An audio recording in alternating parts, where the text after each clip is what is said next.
Okay, we're going to start the next session.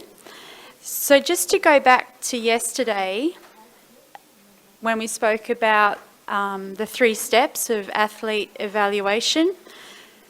So first of all, we need to determine whether the athlete has an eligible impairment. So remembering, we're just talking about alpine skiing and snowboarding, but the eligible impairments included limb deficiency, loss of muscle power, loss of range of movement, ataxia, athetosis, hypertonia, and I've missed one. Who can tell me the one I've missed? Limb loss. Okay. Leg length difference, thank you. So we get that from the paperwork, and then we do our physical assessment to determine whether they meet minimal impairment criteria. So we've all had some experience now on the different types of, or the physical assessment that we do for the different types of impairment. And then we look at putting them into a sport class. So now we're going to go through the different sport classes. And it will hopefully put everything together a little bit about how it is that we do classification.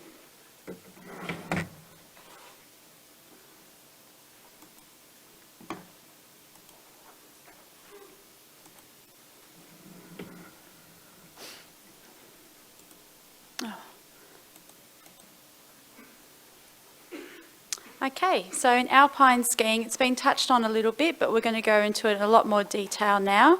In alpine skiing, we've got 3 classes for athletes with visual impairment. That's B1, B2, B3.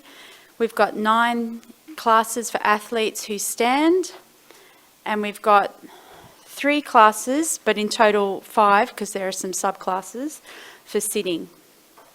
Some people have already asked the question, what does LW stand for? So it stands for locomotor winter. It's a very old term that we just haven't changed it, but hopefully in the future we might. So LW stands for locomotor winter. In snowboarding, we just have the 3 classes, and we'll go into more details later.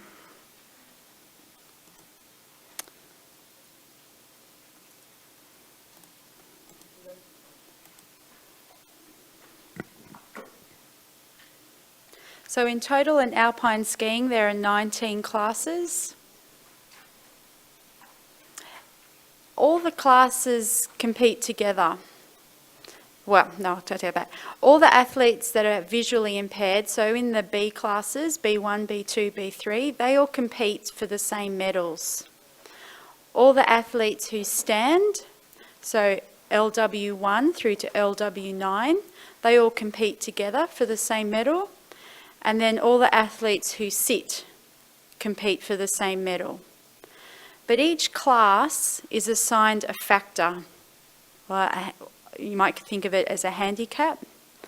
And their raw time is multiplied by that factor. And that's how they determine who comes first, second or third.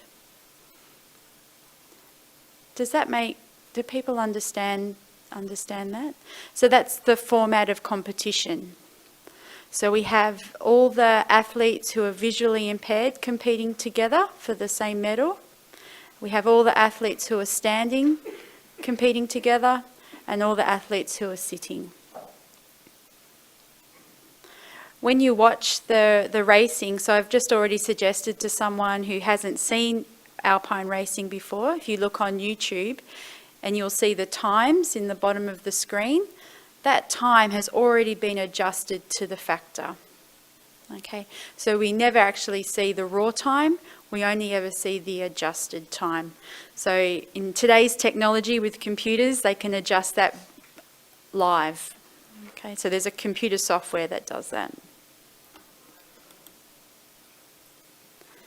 So even though we're not training to become VI classifiers, it's good to have an understanding of the 3 VI classes. So B1s have no vision at all. And in fact, they have their goggles blacked out. So you can imagine, for those who ski, imagine skiing down a mountain when you can't actually see anything. It's quite incredible. And then you've got B2, they have a little bit more vision, and then B3, they have a bit more again. All the athletes must have a guide. But to become a VI classifier, they're licensed ophthalmologists or optometrists, and their classification process is quite different to the physical assessment one. But it's good to understand how these athletes, where their impairment lies. This gives you a little bit of an idea of what an athlete with visual impairment might see. And now imagine on a day when there's lots of snow and visibility is poor. Somewhat more difficult again. Okay, now we go into the standing classes for alpine skiing. If you go to your the small book, if you go to this book here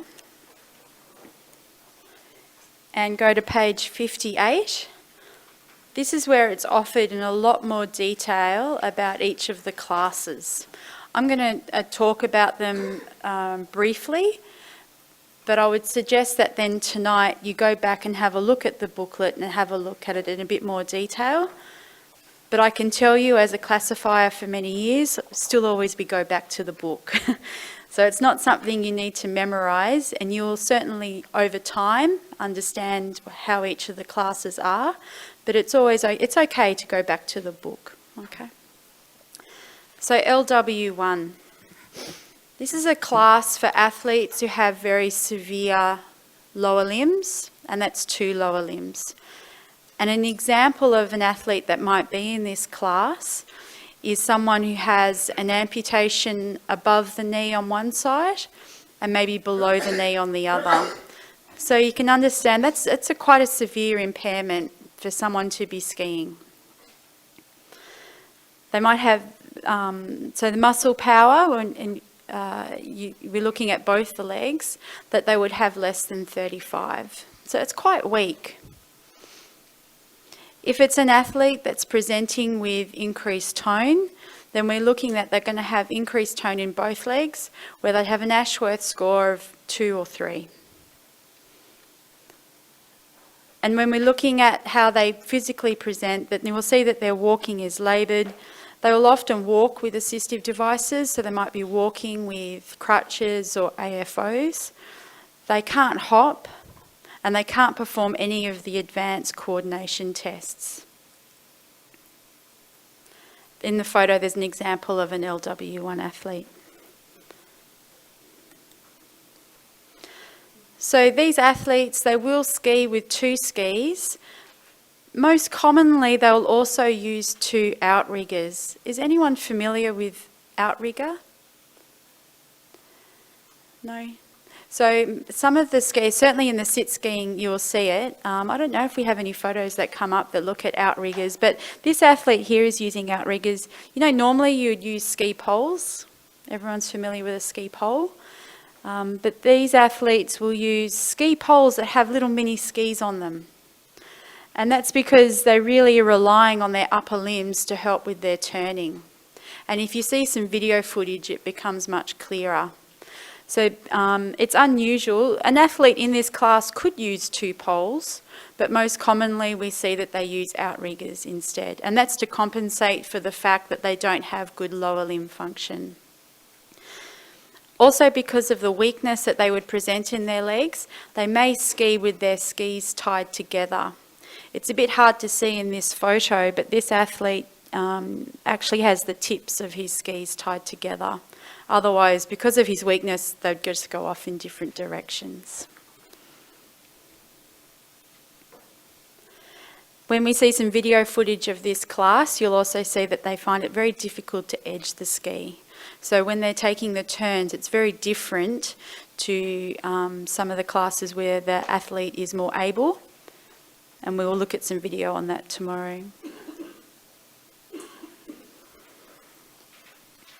So that's LW1. LW2. This is quite a unique class. In this class, an athlete will only ski on one ski. And so they also will be using outriggers. So you see again on this particular athlete, they have the one ski, and then instead of poles, they're using the outriggers. So they're the poles with the mini skis on them. Most commonly in this class, we see athletes with either an above knee or a below knee amputation. I actually haven't seen an athlete that's presented just with muscle weakness, but it's totally possible that an athlete could ski on one ski when their other leg is too weak. The rules in this sport is if that they do have a leg that's weak, that leg can't touch the snow.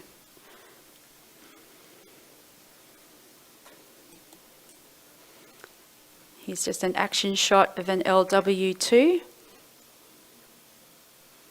And this is in a slalom race. You can see how really relying on using that right outrigger when making the turn.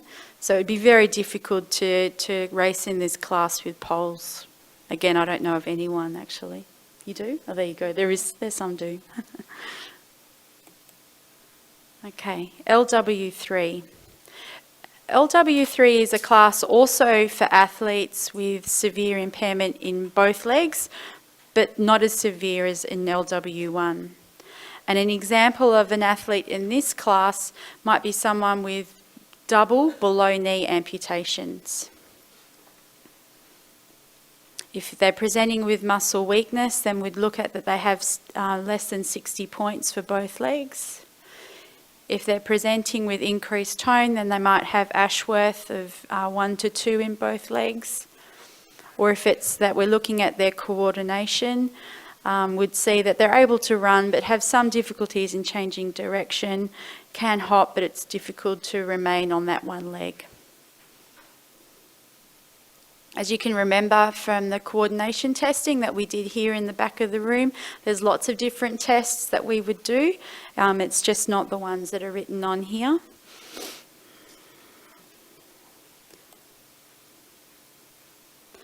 So these athletes will also use the two skis, but they don't have to tie it because they've got more strength or more control than the LW1. We find that the athletes in this class don't need to tie their skis together. They have better control. They're also able to edge their skis much better than in the athletes in LW1. So you know how yesterday we spoke about there having to be an activity limitation? So the impairment has to result in an inability to do an activity. In this class, an athlete can edge their skis, but in LW1 they can't. And that really affects an athlete's performance. And there was a new rule just this year actually, where now an athlete can fix their prosthetic directly onto the ski. So up until this year, the athlete would have their prosthetic leg, it would go into the ski boot, and then the ski boot attaches onto the ski. But this year there's been a rule change where they did many safety tests, and now you can put a binding directly, a prosthetic directly onto the binding of the ski. I haven't actually seen an athlete do this yet. Sandra did just recently, and it's proven to be very effective in regards to performance.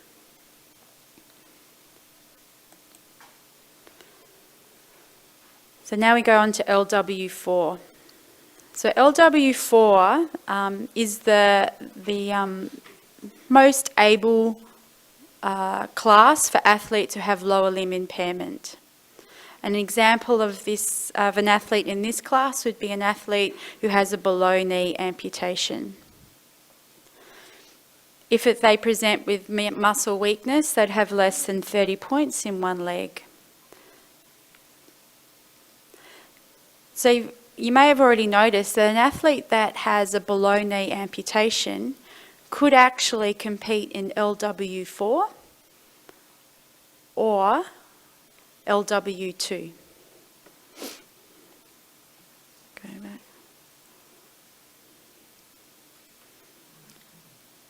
So So as an athlete that has a below-knee amputation, they might actually choose to ski on one ski, so they could be an LW2. But if they wear a prosthetic, then they're LW4. So this is where, as part of your assessment, it's important to talk to the athlete and find out how it is that they ski. Obviously, we can see the athlete skis with 2 skis. And there's no need for them to use outriggers. They can use poles very easily.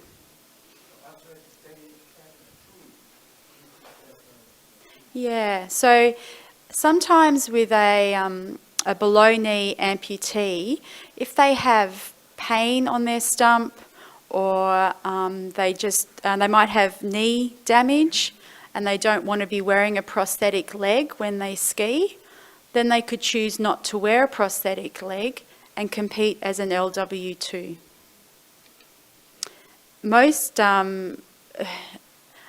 It's only just now recently that there's better technology in above-knee prosthetics, that we do have some athletes who are an above-knee amputee and are skiing with a prosthetic. And they would also be LW4. But up until, 5-10 years ago, you wouldn't have had a prosthetic that would have enabled an above-knee amputee to ski. So technology is always changing, which does challenge what our classes are. But yeah, as an above knee or a below knee, you can choose to wear a prosthetic. And if you wear a prosthetic, you're LW4. If you don't, then you're LW2.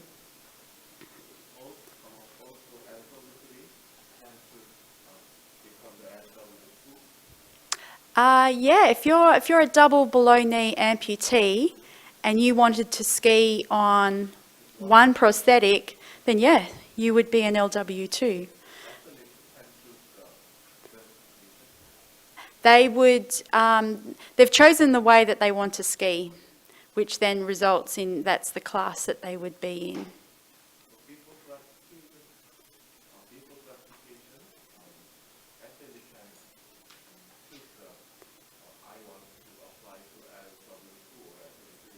Correct, but we'd have to make sure that their physical presentation matches that class. But amputees can sometimes choose what class they would like to compete in.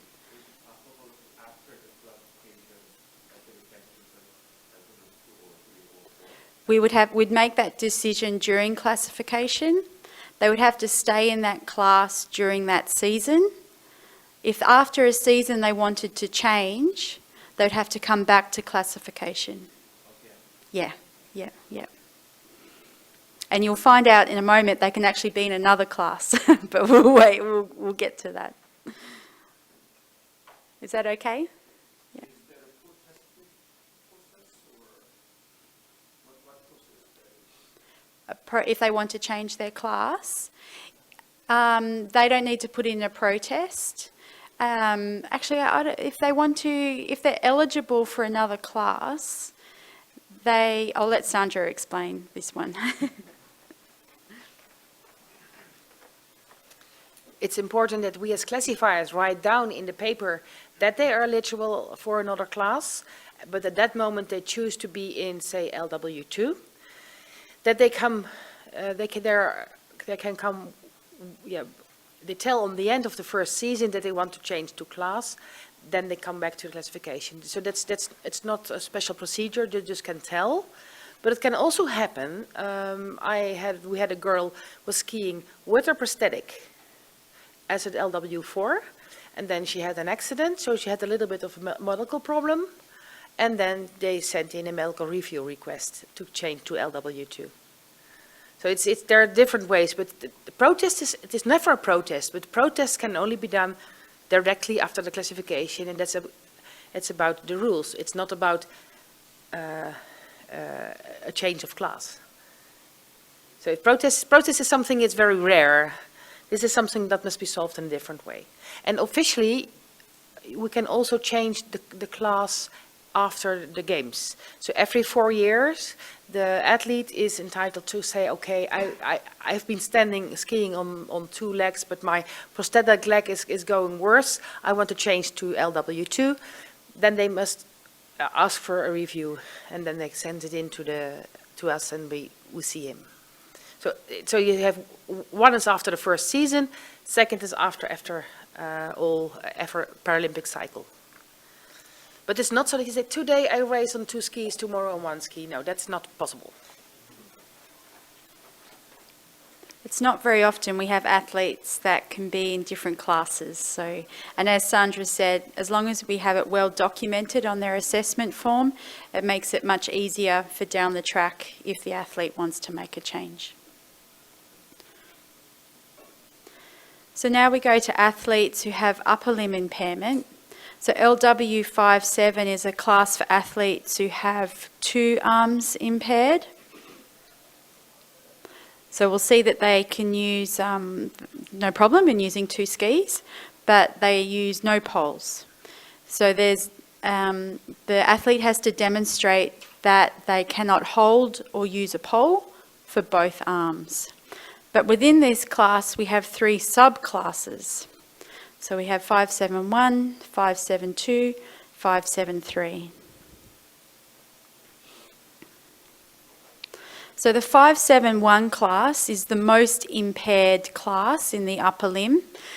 And I think the photo underneath, it makes it clearer. Here is an athlete who is missing both arms and very high. Okay, so 571 is a class for an athlete, for example, who would have bilateral above elbow amputations. But within that, we can go from here, and the photo underneath is very severe, looks like through shoulder. In the photo above, we have someone who, it looks like they have a fixation of wrists and elbows, possibly shoulders as well. So their function is very similar to that of a above elbow amputation. 572, an example of a 572 athlete is that they may have a below elbow amputation on one side and an above elbow amputation on the other. So they'll see that they have a longer lever on one side and a shorter lever on the other. Again, neither hand is able to hold and use a pole. It's a bit unclear in that top photo, but I would suggest that that athlete has a below elbow amputation on the right and an above elbow amputation on the left. And in the photograph down the bottom, it looks like the right arm is an above elbow amputation. And this is what we were talking about yesterday in Alpine. The below elbow could range from here, here, here, here, here. But they've obviously demonstrated that they have an inability to hold and use a pole on that left side. Through the elbow, very good question. We might look at x-rays to actually get a good sense of how short that lever is. Or if there was no active elbow joint, I would put it in an above elbow category. Above, yeah. Good question. And then we have 573. So again, both arms are impaired. Neither arm can hold or use a pole, but the levers are longer. So an example of this athlete would be someone who has bilateral below elbow amputations. You can see how important the role of the upper limb is here. So if we go back to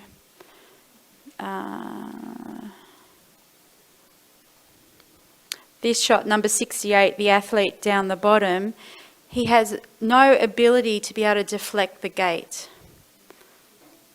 So naturally for this athlete, they may turn a little bit further away from the gate. Now the idea in slalom is that you want to try and keep really close to the gate. So this athlete may be a little bit slower in coming down the run.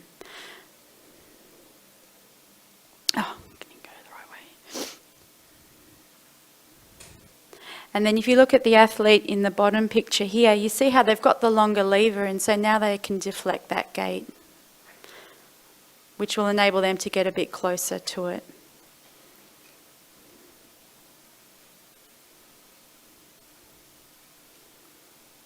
So that are the classes for, so the 5-7 class, you've got 5-7-1, 5-7-2, 5-7-3, and these classes are for athletes that have 2 arms that are impaired.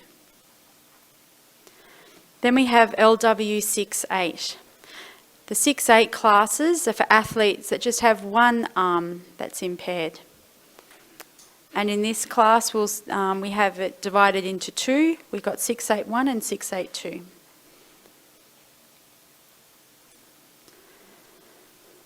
So 6-8-1, this is for an athlete who has just the 1 arm impaired, but it's quite impaired. So an example of this is that they would have an above elbow amputation. Just like in the 5-7 classes, the athlete has to demonstrate that they can't hold and use a pole with at least 1 arm. So in this class, we'll see athletes using at least 1 pole.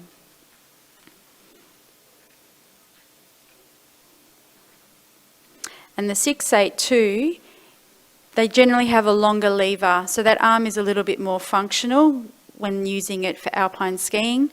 And an example of an athlete in this class is that they would have a below elbow amputation. So you'll see in this picture that the athlete has a longer lever. Bearing in mind that we don't just have athletes with amputations in this class. We would also have athletes who present with muscle weakness, loss of range of movement, it could be that they just have monoplegia, ataxia, athetosis, or dystonia in 1 arm. It's unusual, but it might be that that's what they present with.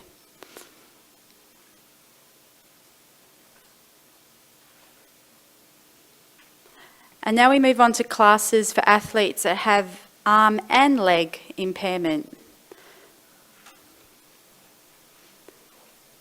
So in the LW9 class, an example of arm and leg impairment could be hemiplegia, which could be on contralateral or ipsilateral, or we might see amputation where an athlete has lost an arm and a leg.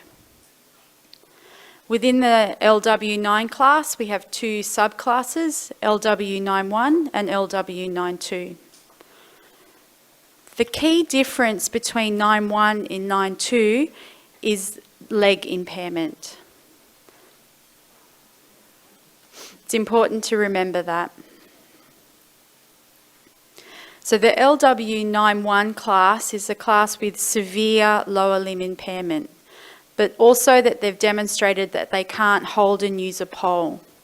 This photo is of an athlete which clearly demonstrates a severity of impairment in both the arm and the leg, where they've actually got limb loss in the upper limb and the lower limb. So they ski with just 1 ski and 1 outrigger. But in the 9.1 class, it's just not, we'll have athletes, most commonly we see because of the hemiplegia, we see most athletes with cerebral palsy, so it might be that they hypertonia, ataxia, athetosis.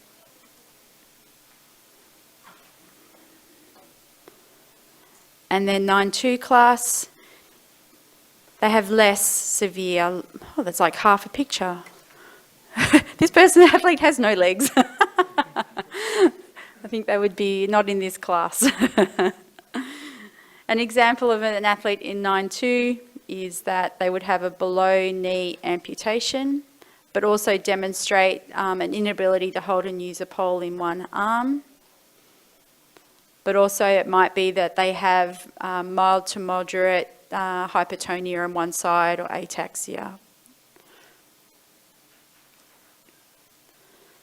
So as I said, the key difference between 9.1 and 9.2 is the severity of leg impairment, not the severity of arm impairment. So in both classes, the athlete has to have an arm impairment, and what determines if they go into 9.1 is if their leg impairment is severe. compared to 9.2. So that's all the standing classes in alpine skiing. If you look in the larger book,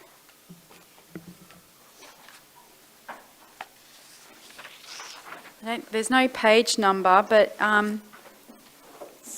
nearly in the middle. It's a flowchart alpine skiing classification.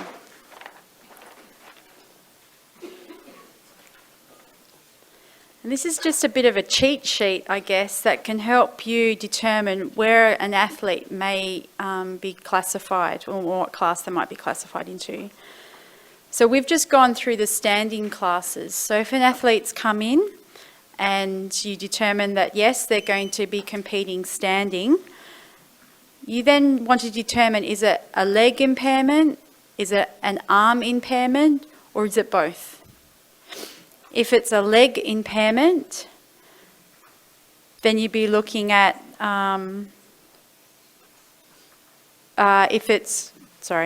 is it 2 legs or is it 1 leg?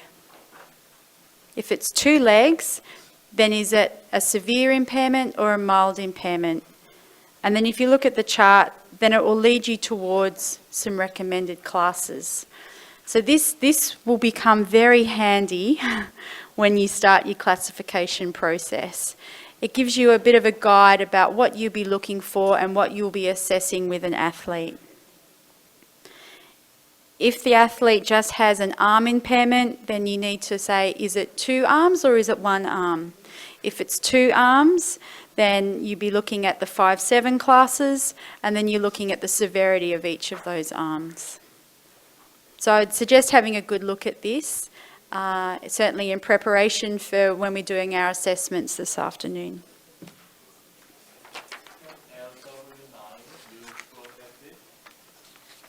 Can they use prosthesis?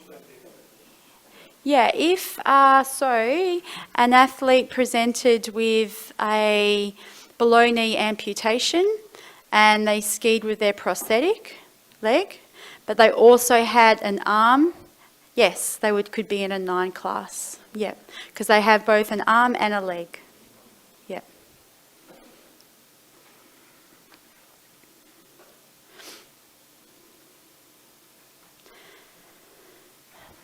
I was just talking about technology before, so it's really important as classifiers that we're checking the prosthetic of an athlete. The rules are that they need to submit any photos of equipment to the IPC, and that will be put on their record. But because we're assessing the athlete, it's a good opportunity to have a look to see what it is that they're using. And we encourage that the athlete and the coach provides all that documentation to World Para Alpine. There are rules about equipment, and they can be found on the IPC website.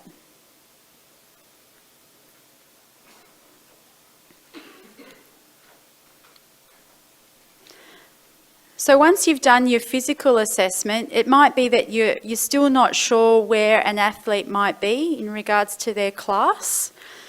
So then you look at them competing on the snow. In your books there are observation sheets.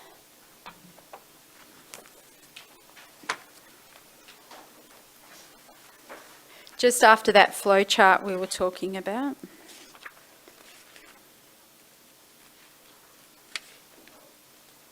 So these observation sheets just help you help you determine what things you should be looking for when an athlete is racing.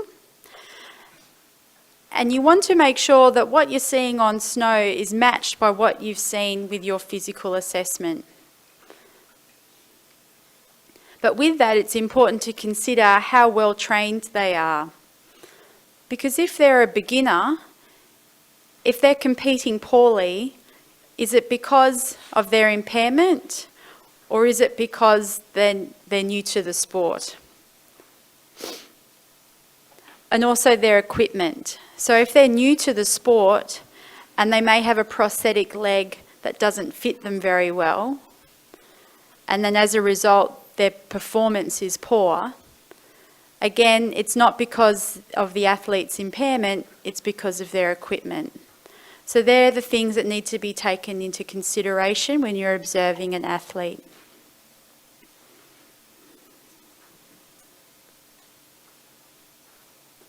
So we've got an example of 3 athletes up here. Just have a bit of a look and have a think about what class these athletes might fall in. You can have a look at your rule book there, talk amongst yourselves.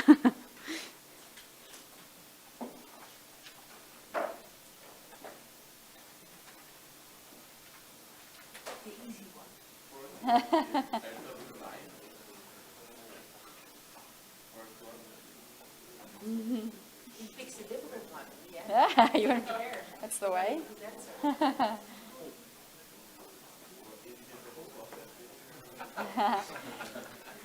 Alpine skiing can be one of the most difficult things to observe because of all the clothing that they wear. So what the athlete on the far right, what did you think? Yeah, okay, good. Anyone have the middle one's hopefully the easy one. Can anyone suggest what the middle athlete is? Yeah, okay. And the athlete on the left?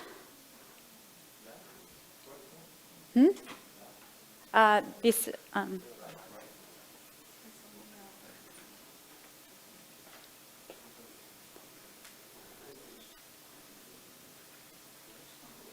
Yeah? Speak up. Yeah? Okay, let's see how well you've gone. Pretty good. The one on your left, that's a tricky one because in fact we've identified, you can see that, there's the lower limb impairment. I would even question with that still shot that it could actually be diplegia LW3. But Sandra knows the athlete, so the how can you use the pole? Yeah. Yes. Yeah. I'm not quite sure. In 9 you can use your pole. Sometimes it's like this, but they use their pole. Yeah. Sometimes go without, and sometimes they have the pole. Yeah. So some of them they can hold it, but they're not using it. We would sometimes even advise that they don't use it at all. But with the cerebral palsy presentation, some of the athletes do hold it, but they can't use it.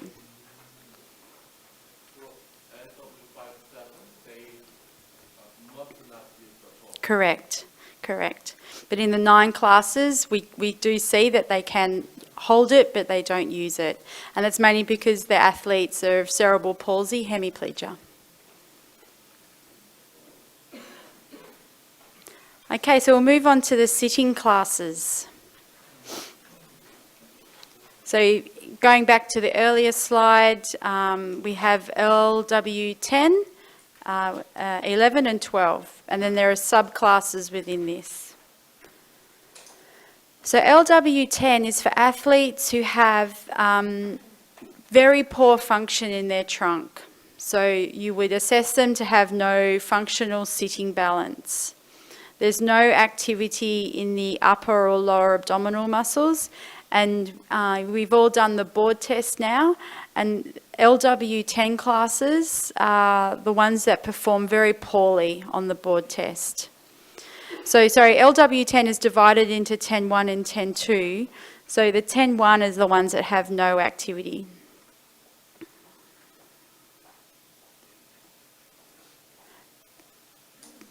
Actually, I'm going to go back and just... so we've got LW10 is divided into 10.1 and 10.2. 10.1 are for athletes that have no abdominal activity at all, but 10.2 is athletes, they have a tiny bit up the top. So these athletes tend to perform a little bit better on the test board.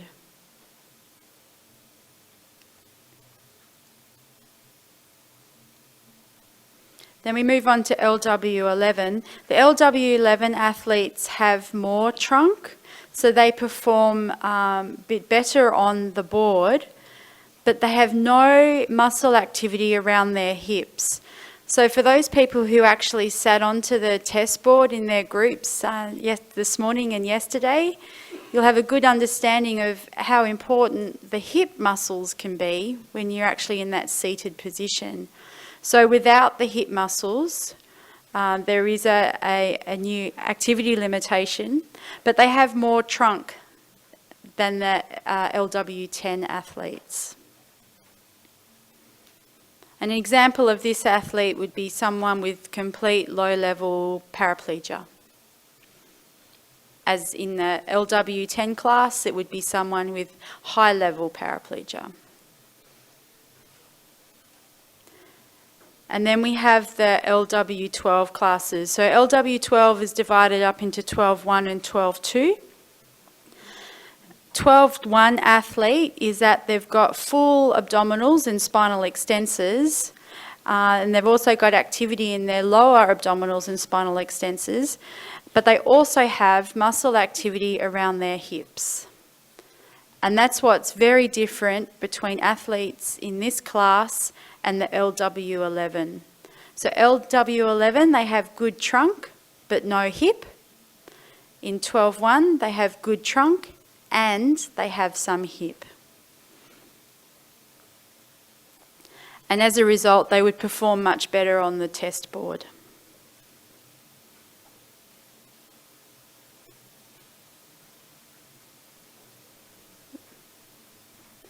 And then we have 12.2.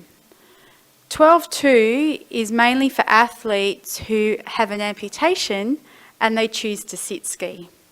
So here is another class that someone as a below-knee amputee, they could even choose to compete in sit ski. So a below-knee amputee could actually be in 3 classes. If they chose to ski standing but without a prosthetic, they would be LW2. If they wore a prosthetic and they standing, it would be LW4. But if they chose to sit, then they would go into the 12.2 class. So again, it becomes important to talk to the athlete and find out how it is that they ski. Athletes in this class could also, someone with incomplete spinal cord injury, where they actually have quite good strength in both legs, and they choose to sit. Or in one leg.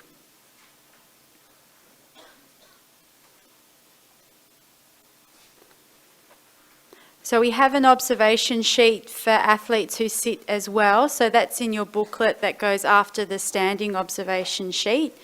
Again, the role of observation is to really look to see whether what you've assessed is matched by what you see on the snow. But again, considering their level of experience and their training and the equipment that they're using. A very poorly fitting sit ski will result in the athlete not performing well. So you just need to consider what it is that they're using also. Okay, we've got 3 other athletes here.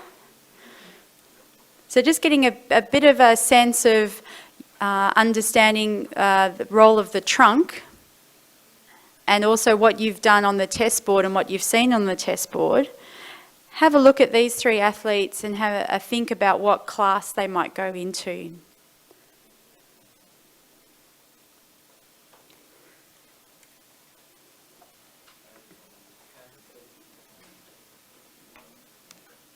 If you can tell the difference between a 10.1 and a 10.2 on a still photo, you'll be doing very well.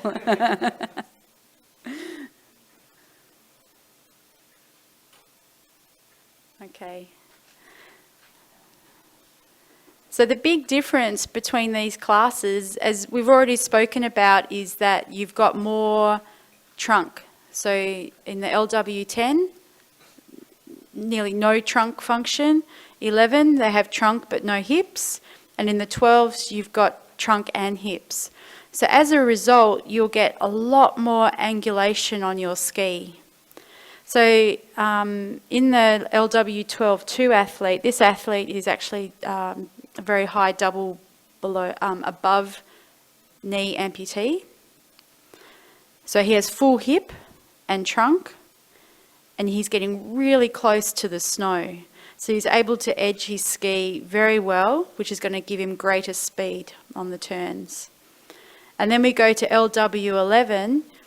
You can see he's got some angulation there, but it's not as much as the 12-2 athlete. And it's a lot more than the 10-1 athlete. The 10-1 athlete, you see how more upright he is? So he's not getting as much edge on the ski. And they're the three key things that we're looking for. This is one of the key things that we look for between these three classes, is how much edge and how much angulation they're getting on their trunk. These are three good photos to really show you the difference there. Is there any athlete who don't have both hip joints? Yeah, so if someone has through hip or hip disarticulation, is that what you mean? Yeah, so we would actually put them through LW11. Yeah. And in fact, we've got a couple of athletes like that. Yeah, yes. Yeah, this particular athlete is very much borderline between the 12-1 and 11. Yeah. And that's the challenges in classification is, doing your thorough assessment. And you can imagine if someone has very short stumps or through hip, doing the board test is actually, you can't do it properly because you don't get much support. You can't support them onto the test board. So that's where other parts of your assessment help you determine what class an athlete will go in. So you need to look at the athlete and their impairment and consider the bigger picture of what you're seeing. Yeah. Can you differentiate 10-1 and 10-2 through observation? It's difficult. Yeah, very difficult.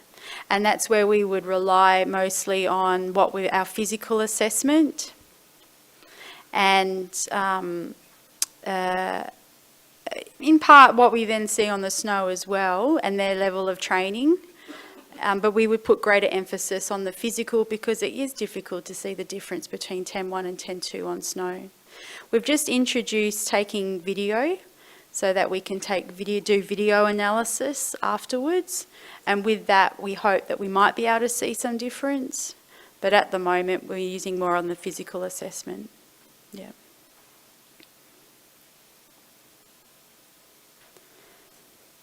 Okay, so there's also a flowchart for the sitting athletes as well in the large book.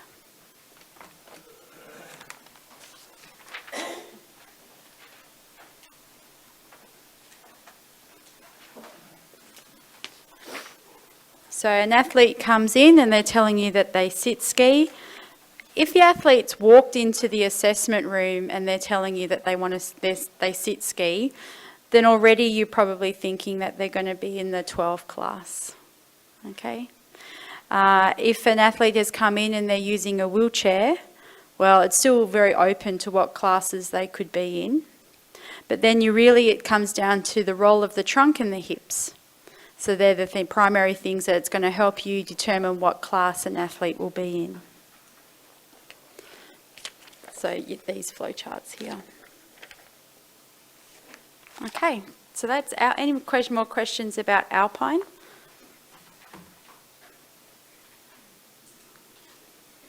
As I said, you just always refer back to the book. It can take a long time to remember the different classes, and when you're assessing an athlete, all the information's there. Just do it step by step, and you'll end up in the right place. It's when you kind of jump from one place to another that it can become very confusing. But if you just stick to the formula, then you'll come up with a good result for the athlete. Okay, snowboarding. A lot easier. So just going back to considering what the eligible impairment criteria is, it's exactly the same for Alpine. It's just that we don't have visual impairment. We spoke, I was going to elaborate a little bit more about what's the non-eligibility. So remembering on that list, athletes that aren't eligible are those that have pain, might have hyper-joint mobility, have cardiovascular problems or muscle fatigue. Do you remember that list from yesterday? Actually, I'll just pull it up.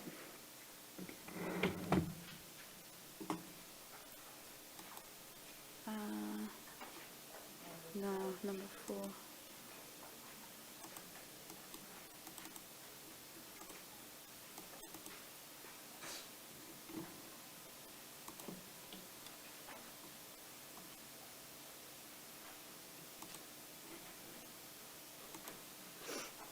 So do you remember this list? This is Rugvald's presentation from yesterday. So just going over it again, so the eligible impairment types are these. This is for Alpine. It's exactly the same for snowboarding, that we just don't have visual impairment. But then we just want to emphasise again the ones that aren't eligible. Probably talk about pain a lot because pain is a common one that people present to us with. And I guess it's important to say that it's not to say that the athlete doesn't have an impairment. It's just that it's not an impairment that is eligible under the IPC.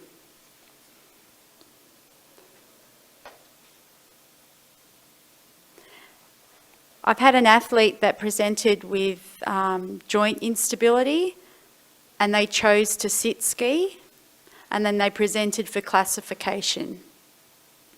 Do you think this athlete would be eligible? No. So it can be difficult to have that conversation with the athlete because they clearly have an impairment, but it's just not an impairment that's recognised by the IPC. So at a national level, this is really important for you to understand, because what we don't want are athletes who have gone through national pathways and then have come into international to then be told that they don't have an eligible impairment. So it's good to have this understanding. But sometimes you get a mix.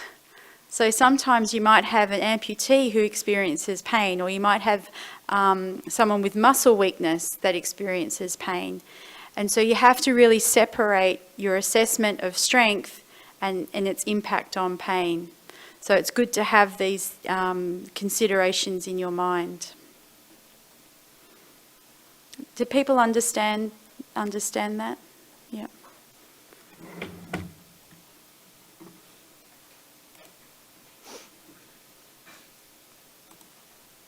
Okay, so to go back to snowboarding, so your non-eligibility impairments from the list before, and it's the same in Alpine. What we do know is minimal impairment, there are some differences. Okay, so in your snowboard booklet,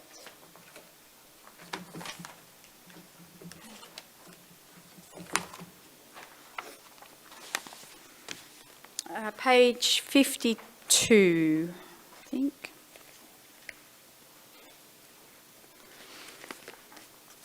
So we've got 3 classes in snowboarding. We've got athletes with upper limb impairment, and then we have athletes with lower limb impairment, and that's divided into LL1 and LL2.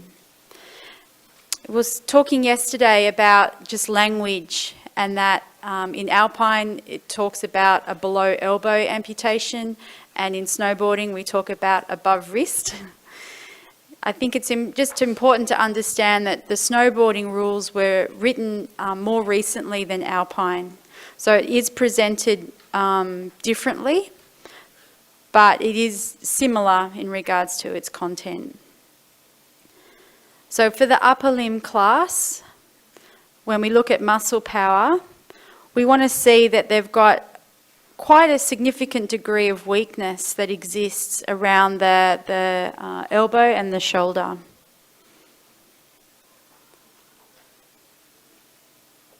In Alpine, we don't actually have a criteria in muscle strength yet for muscle power in the upper limb, but in snowboarding we do. So on your assessment form, you would go through your Oxford muscle testing scale, and then your total score will help determine whether they're eligible.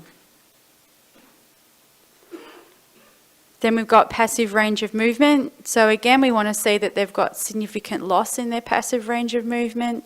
So we want to see that they've lost either 50% of that range in both the elbow and the shoulder, or they've lost 25%, well, they've only got 25% of normal range in the elbow or shoulder. And if you ever watch snowboard racing, you'll get a sense that actually you do need good upper limb range of movement, and especially at the start, because they pull themselves out of the gate, and the start is a very important part of snowboard racing. So when we look at limb deficiency, we want to see that they have an above wrist amputation. And again, I think it was yesterday I spoke that unfortunately we have seen some athletes that present with a very small stump of a hand, but because they've got an articulating wrist, they're not eligible. We don't have for the upper limb limb length difference criteria, but we do for ataxia, athetosis and hypertonia. For ataxia, that we would just want to see that there is some involuntary movement in at least one arm. And again for athetosis, and for hypertonia, they need to have grade 2 or more. And again, when you see these athletes competing, when they have a limb that they can't control well, then it does impact their ability on performance.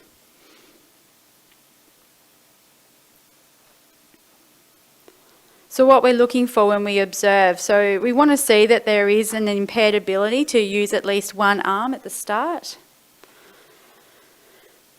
When they're wanting to use their upper limbs for trajectory and balance on course, we want to see at least an impairment in one arm.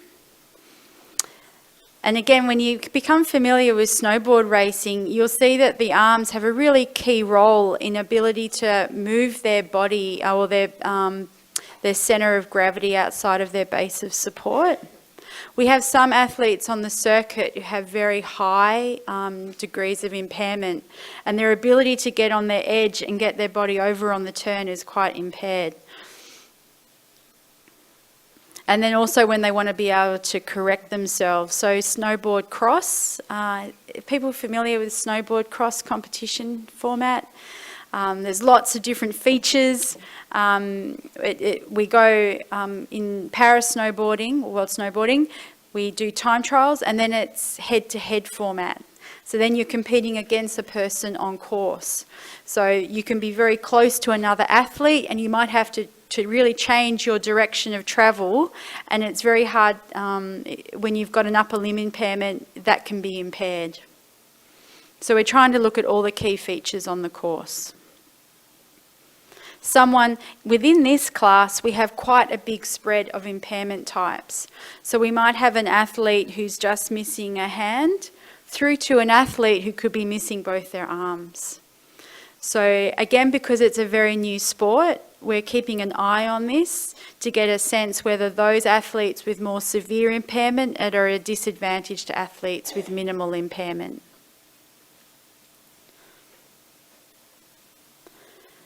Then we have the two classes for athletes with lower limb impairment, and this is LL1. An example of an athlete who is in LL1 would be an athlete who has an above knee amputation.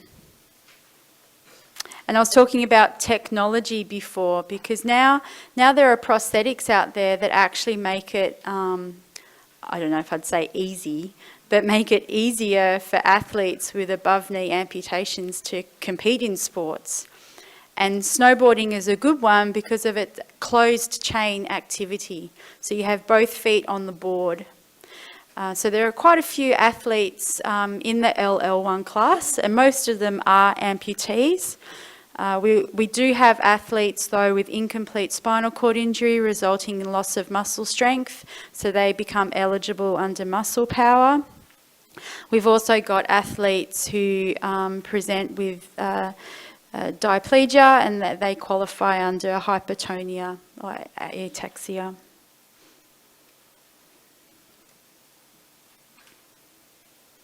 We made a rule change earlier this year, I think, where athletes who also are double below knee amputations go into this class. Initially, we had them in the LL2 class, but we found that their impairment was similar to that of someone with an above knee amputation when it came to looking at their limitations on snow.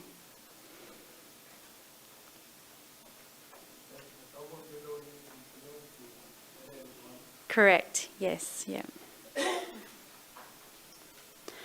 So because this class is for athletes with severe lower limb impairment, when you're watching them on snow, you'll actually see that they use their arms more so for balance, trying to compensate for their inability to absorb forces in the lower limb. We'll see that their transition from going to one side of the board to the other, known as going from heel side to toe side, can be slower.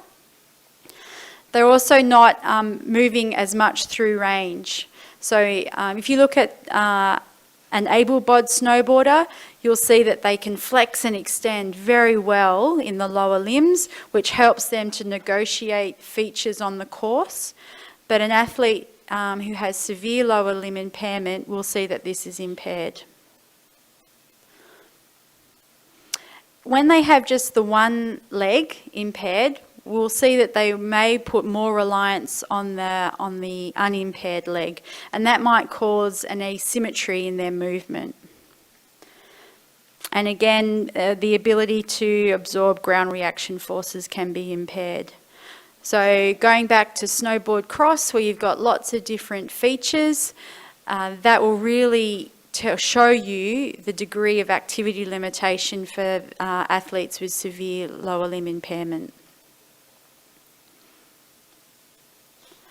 So you can even just look at this picture and the difference. Okay, see how flexed this athlete is in the hips and knees compared to this athlete, a lot more upright. There was another shot here. So you can see this athlete here is an above knee amputee. Again here, snowboarders like to show off their prosthetics, I found. Makes it easy for classifiers to see who's who. Yeah, which leg? As again, with the baggy clothing, sometimes it can be difficult to see where the impairment is. So LL2 is athletes with less impairment in their legs. So they've got, still they need to present with some weakness. It's important to note that on the assessment forms, actually, the difference between snowboarding and alpine is that we don't, in snowboarding, we only look at flexion and extension of the hip, flexion and extension of the knee, and then dorsiflexion, plantar flexion at the ankle. In alpine, we also look at hip, ab, and adduction. So that's why the points are different between snowboarding and alpine. Just always use separate paperwork. Even though alpine and snowboarding are similar, always make sure you're using the correct paperwork. It can be an easy mistake to make because it's just a little word change. The paperwork looks very similar, but it's important that you're using the correct paperwork with the right sport. So with limb deficiency, we want to see that they've got single above ankle amputation. So here we do have limb length difference, so 7 centimetres, which is same as alpine. And then in regards to your neurological impairments of ataxia, athetosis and hypertonia, we want to see at least involuntary movement in one leg, or grade 2 or more in Ashworth scale in one leg. So it's really a class for athletes who have impairment in just the one leg, that's minimal, compared to LL1, which is 2 legs or severe impairment in one. An observation of these athletes can be difficult to see the impairment. They can, from research papers that we've looked at in regards to the able-bodied population and also talking to coaches and athletes, it's not necessarily what you can see through your eye, it's what's happening underneath in their ability to react and adjust to movement.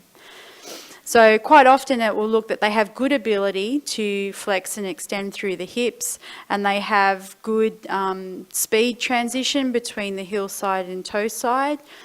Their symmetry in their movement can also be good, and they can also absorb undulations well. But sometimes what you can see is when you're comparing it to normal, that each of these criteria can be a little different. There's greater emphasis on your physical assessment on this class to really know that there is an impairment in the sport.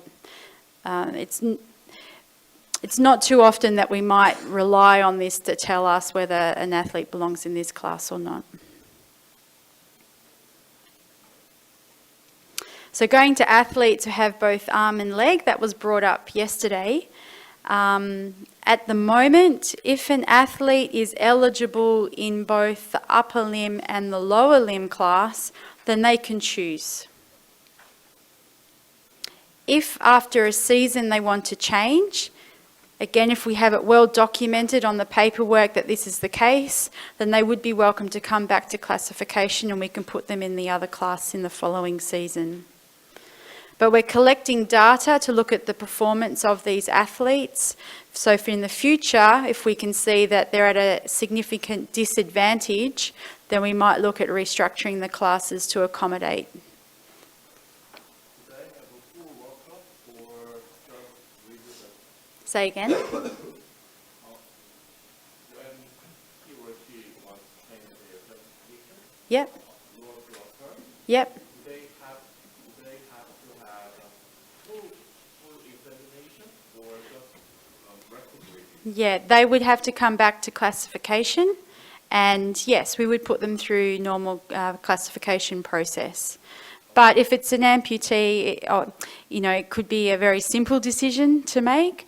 But if it's cerebral palsy, then yes, we want to make sure that the correct decision's being made. Yeah. This athlete here actually does have both arm and leg. I think he's in the arm now. Yeah. Okay, so that's the snowboarding classes. So a lot of information. And as I said, it's always okay to go back to the book. And this afternoon, when we go through each of the case examples, please use the books to give you a bit of a sense, or that flow chart. We've found that flow chart probably helps you the most when really to understand what it is that you're looking at. And when we do it with the athletes, it will really help bring it all back together again. And sorry, I forgot to mention that we've got all these different classes, but also non-eligible is a class on its own. So it might be that you've done all the assessment and they haven't met minimal impairment criteria. And if that's the case, they go into the class NE. So that's non-eligible.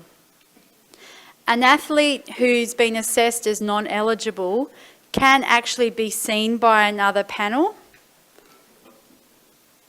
If there isn't a panel available at that particular event, then unfortunately they can't compete. But if they want to make sure, they can be seen by another panel at the next classification opportunity. Okay, so just like non-eligible impairments, an athlete, it's not to say that they don't have an impairment, it's just that it's unfortunate that it doesn't meet the criteria for alpine skiing or snowboarding. And an example of that is the athlete who presents with no fingers for snowboarding. They're not eligible, but actually, would they be eligible for alpine? If someone has no fingers, then they can't hold a pole. So yes, they would be eligible for alpine. Yeah, so was that anything else I was going to add on? Yeah. Okay, I think we have lunch now. Do we? Yep. Yes, good. And then after lunch we have...